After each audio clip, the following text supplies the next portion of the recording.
I'm committed to buying and owning Gaza. As far as us rebuilding it, we may give it to other states in the Middle East to build sections of it. Other people may do it through our auspices. But we're committed to owning it, taking it, and making sure that Hamas doesn't move back. There's nothing to move back into.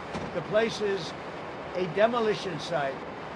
It'll be, the remainder will be demolished. Everything's demolished. I mean, you can't live in those buildings right now. They're very unsafe. But we'll make it into a very good site for future development by somebody. We'll let other countries develop parts of it. It'll be beautiful. People can come from all over the world and live there. But we're going to take care of the Palestinians. We're going to make sure they live beautifully and in harmony and in peace, and that they're not murdered. This has been the most dangerous site anywhere in the world to live in. Hamas has been a disaster. I watched the hostages come back today, and they looked like Holocaust survivors. They were in horrible condition. They were emaciated. It looked like many years ago, the Holocaust survivors. And I don't know how much longer we can take that when I watch that. I know we have a deal where we're supposed to they dribble in and keep dribbling in, but they are in really bad shape. They have been treated brutally, horribly. Even the ones that came out earlier, they were in a little bit better shape, but mentally they were treated so badly. Who could take that? You know, at some point, we're going to lose our patience. We're trying to end that war. It's a war that would have never happened if I were president. It would have never happened. But we're making progress, but I can't tell you. I've had it. Let's just say I've had it. And I expect to have many more conversations. We have to get that war ended. It's going to end. And we have to get it ended. And we have to get it ended soon. Should have never happened. Would have never happened if I was president. The whole country looks like it's a fraud. It's fraud, waste, abuse, but it's a tremendous fraud. And what Elon and his group of geniuses have found is unbelievable. It's unbelievable. And that's just in USAID. You know, we're flying over right now. We're flying over a thing called the Gulf of America. If you could please direct your attention out the right side of the aircraft.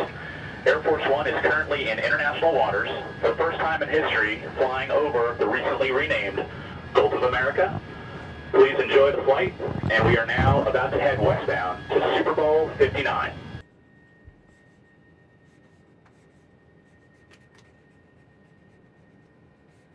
Our team is calling all the map providers, so Google Maps, Apple Maps, all the map people. That change will take effect this afternoon to Gulf of America. So again, fantastic.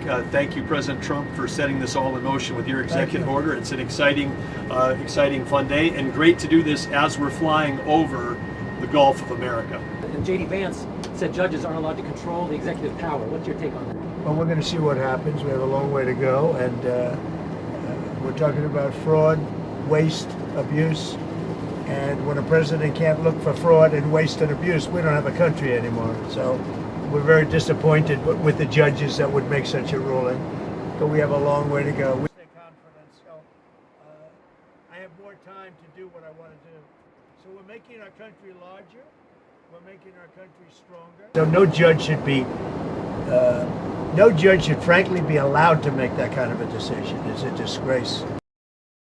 Are you announcing a plan for this week? Yeah, I'll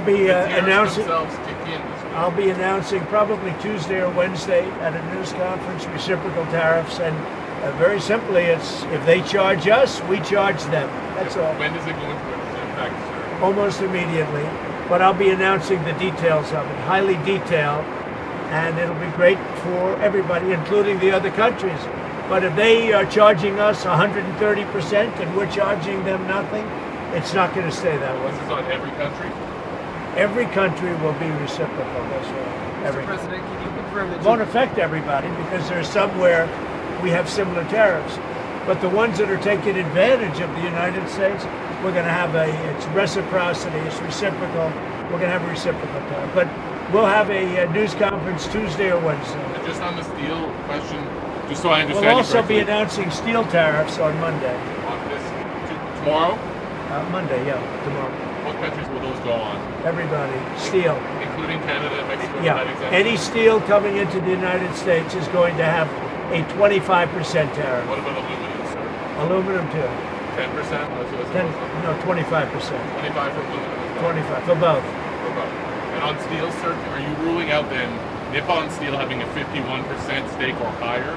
They won't have a majority stake? Nobody can have a majority stake for U.S. Steel. They can for other companies, but not for U.S. Steel. I think you agree with that, Doug, right? U.S. Steel was one of our great companies.